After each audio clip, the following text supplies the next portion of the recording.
Ready?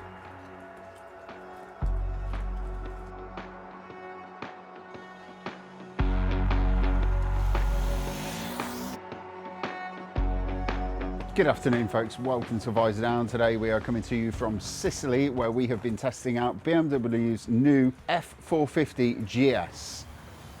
So we've been out here today riding all day. It's been quite a long day. We left the hotel at about 8 o'clock and we've been riding two bikes, and that's because we've been on road on the red bike, which is the Sport Edition that you can see there, and we've been off road on this bike, which is the Trophy Edition that you can see in front of me here. So as always, I'll take you through the full range, what's new, what isn't, what they all get, and then I'll take you through the riding review, which will be two parts, one for road and one for off-road. So there is a base model bike that you can't see here, which is the black version, and that comes in at 6,990, and that is basically the bare bones version of the F450 GS. You also get the sport version, which is that bike there. That is £7,440, and the Trophy Edition, which is in front of me here, is 7,760 quid. And I think this is the one that most people will want to go for because of that lovely trophy colour scheme. One thing to note about this bike though, it doesn't come with those sexy cross-laced spoked wheels. It comes with the cast wheels that you get on the Sport Edition there, so they are going to be an extra.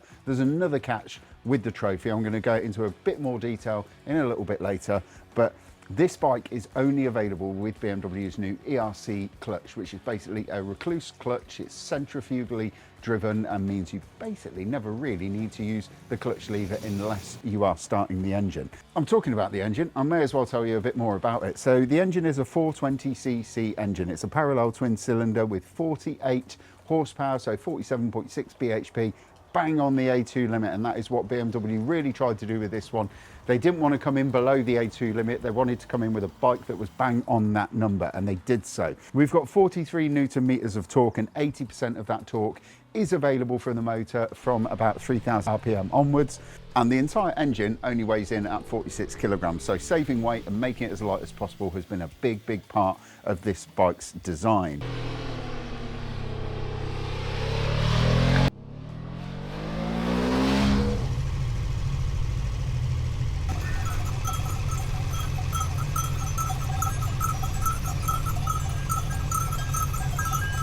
So the curb weight for it is 178 kg, so that is ready to ride. And the bikes that we've been riding today, both of them, as standard, have got the heated grips, ABS Pro, DTC, so the traction control system. They also get the riding modes, adjustable levers, I'm reading this off my sheet, travel dependent damping, a 6.5 inch TFT, and of course the corner and ABS, corner and traction control.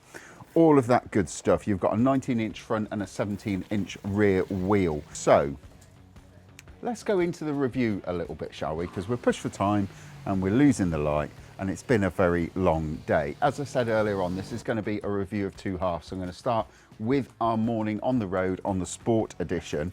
First impressions that I got from the Sport Edition when I got on it and I rode it was how much punchier and how much more refined the new 450 feels compared to the previous single cylinder 310 engine. It pulls very nicely from low revs. It's not an arm wrencher by any stretch. You've only got 47 bhp to play with, but it is a lot of fun to ride. It revs through the rev range quite quickly without being too buzzy. It's very unintimidating and feels like a very friendly and very easy engine to get along with. Moving on from the engine, the gearbox is another strong point for this bike because it is super slick. It's got quite a small throw to the lever.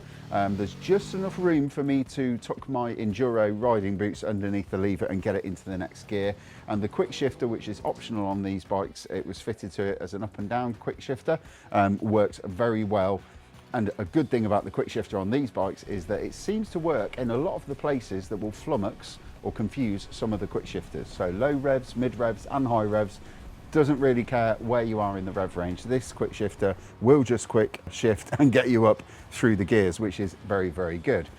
So on the sport bike has got a bespoke suspension setting for it, just to give it a bit more refinement when you're leaning on the brakes and when you're coming out of corners, stop it pitching and rolling and diving on the forks and the rear shock. And it's very, very good. It allows you to explore everything that the bike can do. It gives good feedback of what's going on beneath you. And in the majority of riding situations, it's not too jarring or too crashy. There was only one point today where I found it to become a little bit over damped, and that was when we were riding on a really bumpy road. The surface was like a washboard, and it felt like the suspension as it was going to rattle my fillings out. So it was a little bit too stiff for that. But I would rather have that and have a bike that allows you to attack corners, get on the throttle early, and not wallow and pitch and dive for the rest of the day than a bike that is going to not knock your fillings out over 150 yards or so. The rest of the comfort is great. Actually, the standard seat is very, very good. The riding position, the ergonomics are all very nice. It feels exceptionally roomy. There is a big seat to peg distance, so there's room for bigger riders. I'm only 5'7", but I could still flat foot on the floor, which is great. Seat height is around about 830 millimeters, but I could still, I could still get both feet securely on the floor on the Sport Edition. But yeah, absolutely great.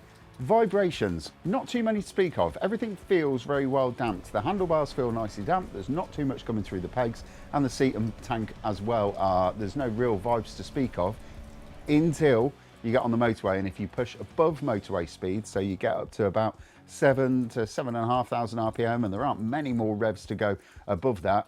If you go up into that sort of zone, you are going to feel a bit of a tingle coming through the handlebars and through the levers as you're riding.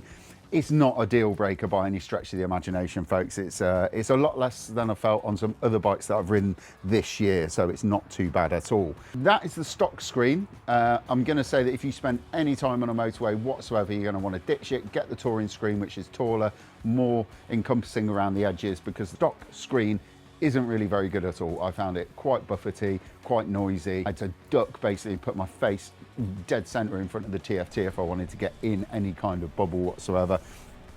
I would be ditching that straight away and getting a taller screen on there. So that's where I stand on that one. Electronics. TFT is beautiful. You've got a lot of toys to play with as standard on all of the F450 GSs. They come with, all the riding modes you'd expect. You've got rain, you've got road, you've got enduro, you've got enduro pro. What I do find strange with the Sport Edition is it's the Sport Edition. Why hasn't it got a sporty riding mode? Why has it still got the Enduro Pro riding modes? I think it's basically because the Sport Edition is a colour scheme with an accessory pack of stuff bolted onto it effectively. But it would be quite cool if that one didn't have adventure tyres and it had proper road focused tyres and maybe a smaller wheel size at the front, and it was properly a little bit more sporty as opposed to a pseudo adventure bike in the same sort of vein as the G310 GS was. I also tried out the heated grips on both of the bikes today, and I can confirm that they are absolutely brilliant. 3-level control, all do it on the button, don't have to go through any menus, which is great. They heat up quickly and they get very, very warm, which was good because as we rode up into the mountains earlier on today, it did get a little bit chilly. It's getting really dark out here, so I'm going to crack on and get on with the off-road side of it. The off-road handling of this bike is basically everything that a new rider, a mid-level rider, and a very experienced off-road rider would want. Really, it can do all of it. It's very easy to ride when you get off-road. It tracks beautifully, and it feels like a proper baby GS, because GSs are always great when you get into bad surfaces, you get into sand, you get into deep gravel and stuff like that. GSs don't feel nervous, they don't twitch, you don't really get any sort of wobbling from them. They just sort of track through, chug through and get you to the other side of whatever it is, and then you turn around, you look at it and you go, oh well, that was easy. And that's exactly what the F450 does so well. It looks like it would be the ideal off-road bike for a beginner, total absolute novice off-road rider, which is absolutely great. The handling is beautifully benign, and the softer suspension means that it can soak up some pretty big lumps and bumps. The only real limiting factor is going to be the ground clearance. And on a couple of jumps earlier on today, I did feel the thing bottoming out, but it's not really, it was pretty extreme jumps that we were doing and pretty extreme bumps that we were hitting that actually made it do it. And the off-road electronics in Enduro Pro, you still get a bit of ABS to the front, no ABS to the rear. That works absolutely beautifully. Now, there's a problem with this bike for me, and it's the ERC system, because this bike can only be bought with the ERC, and that might put some riders off. In a nutshell, the ERC allows you to ride from as soon as you start the engine, you never have to touch the clutch again, which is great in some situations. It means newer riders can't stall the bike. And in a lot of situations of general riding, when you're on the road, it's actually a better system. The problem is if you get halfway up a hill and then you have to stop for whatever reason and you turn the engine off, you let go of the brake and the bike starts rolling backwards. That was an issue that I encountered on a couple of times today because I kind of forgot that the ERC system was there.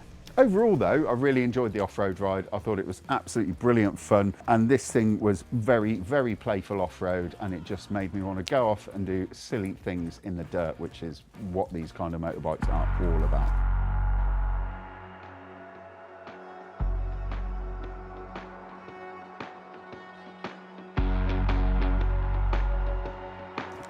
So moving on to the verdict for the F450s, both of them that we've ridden today, the biggest point that I want to try and push across in this video is that these two bikes are light years ahead of where the G310 was. The G310 was a GS by name only. It didn't really have the minerals to back up those two letters that were at the end of its name. This feels like a proper baby GS. It feels like it can be welcomed into the GS family with open arms, and all of its siblings and cousins and everything else will all be proud of what this little bike is, because it is a proper adventure, mini adventure bike for people who want to go off and play in the dirt. Do I have any gripes about the bike? Not really, massively. I don't really have many gripes about the GS, the F450 GS at all. The only real gripe that I have, that if you want this bike, you are going to have to be riding around with that ERC clutch whether you want it or not. And it's even more annoying because the Sport Edition, you can actually spec it to have the ERC clutch, and that comes with a manual as standard, but you can't do it the other way around. It feels like your hand has been forced. I don't like it when marques do that. I don't like it when they make you go for this most exclusive model, but it's got something on it that you might not like. Apart from that though, I think that BMW have absolutely knocked this one out of the park. It feels like the A2 version of the GS has properly moved on into proper adventure bike territory. So there we are, that is my review of the F450 GS. Please let us know if you liked it. If you did, hit like and subscribe.